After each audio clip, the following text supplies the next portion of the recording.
गंगा किनारे बसे काशी से कुछ ही दूर एक ऐसी धरती जहाँ 2500 साल पहले बुद्ध ने पहली बार ज्ञान का संदेश दिया। एक ऐसा स्थान जो इतिहास, शांति और अध्यात्म से भरा हुआ है और जहाँ इतिहास सिर्फ पढ़ा ही नहीं जाता है बल्कि महसूस भी होता है।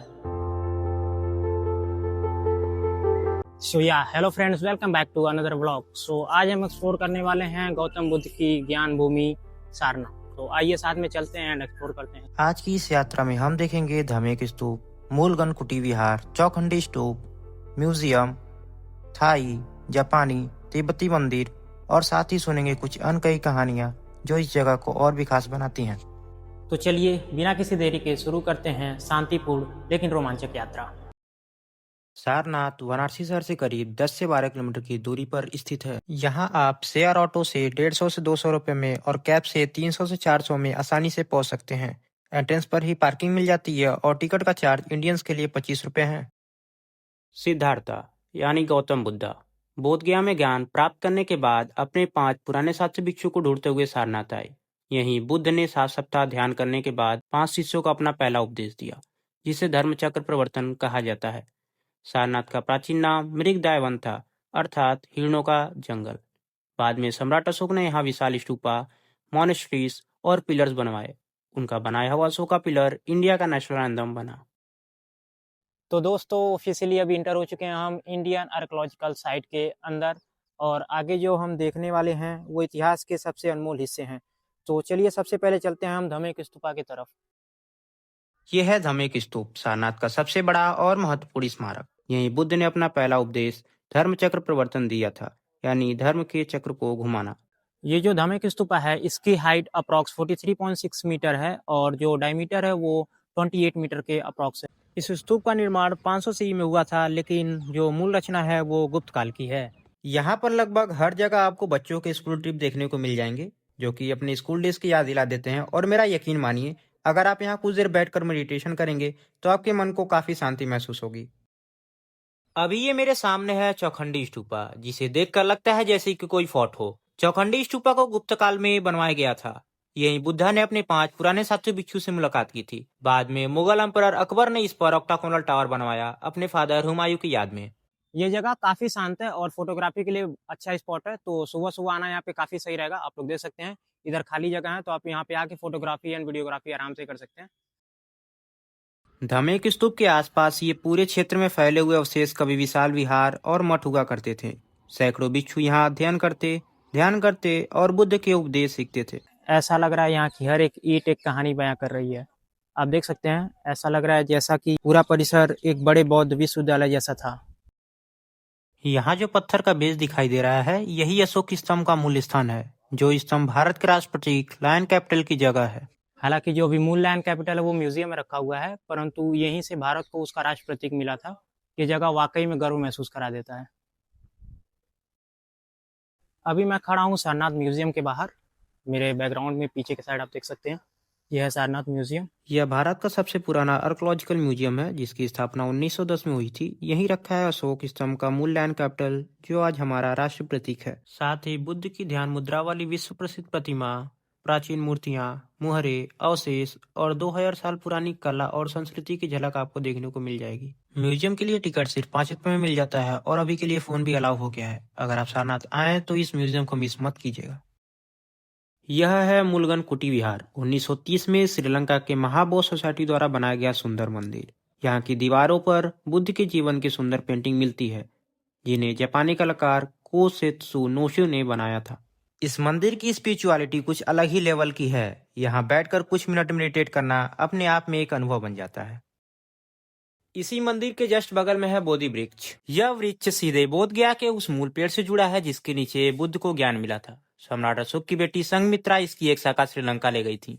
1931 में वही वंश वापस सारनाथ लाया गया और अनागरिक धर्मपाल ने इसे यहाँ रोपित किया था। इसका सफर भारत से श्रीलंका और फिर वापस भारत तक का है।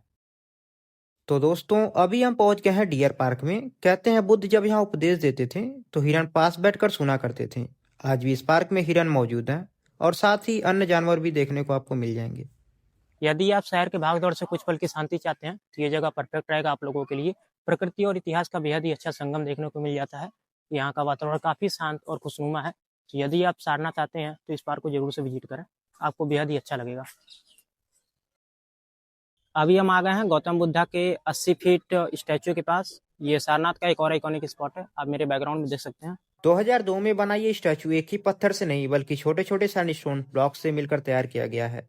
यहाँ से आपको एक अलग स्पिरिचुअल कामनेस फील होती है। सारनाथ के बीचों बीच स्थित ये बुद्ध फाउंटेन सर्कल शाम के समय काफी खूबसूरत लगता है। रंगीन लाइटें, पानी की धाराएं सब मिलकर एक शानदार विजुअल्स बनाते हैं। अब चलेंगे बेहद खूबसूरत थाई मंदिर की ओर। यहाँ थाईलैंड की वास्तविकता की झलक देखने को मिलती है। सोने की चमकती छतें और बीच में बैठे विशाल गोल्डन बुद्ध। दोस्तों, ये मंदिर फोटो और वीडियो दोनों के लिए शानदार लोकेशन है। यहाँ का गार्डन भी काफी खूबसूरत है।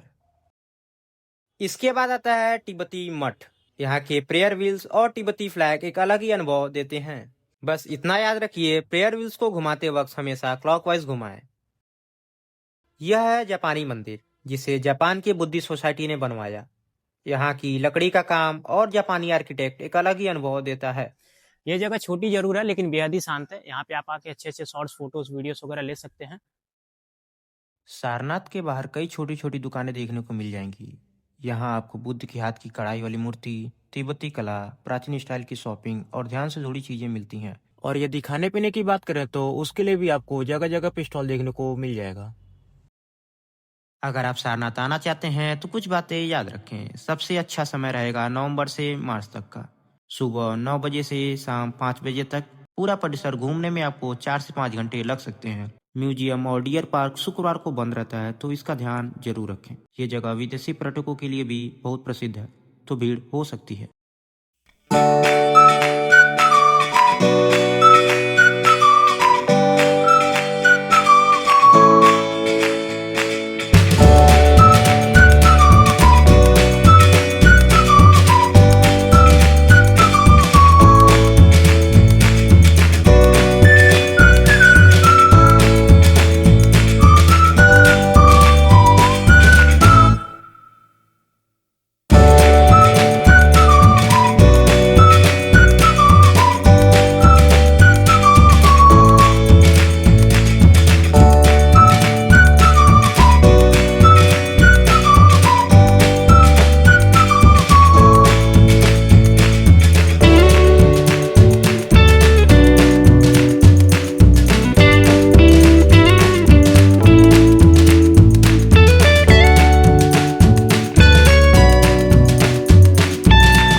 जी हाँ दोस्तों, ये था पूरा सारनाथ ब्लॉग। आशा करता हूँ ये ब्लॉग आप सबको पसंद आया होगा। यदि ये वीडियो आपको अच्छा लगा हो तो लाइक, शेयर एंड सब्सक्राइब करना ना भूलिएगा। एंड कमेंट सेक्शन में ज़रूर से बताइएगा कि अगला वीडियो एंड ब्लॉग किस टॉपिक पे चाहिए।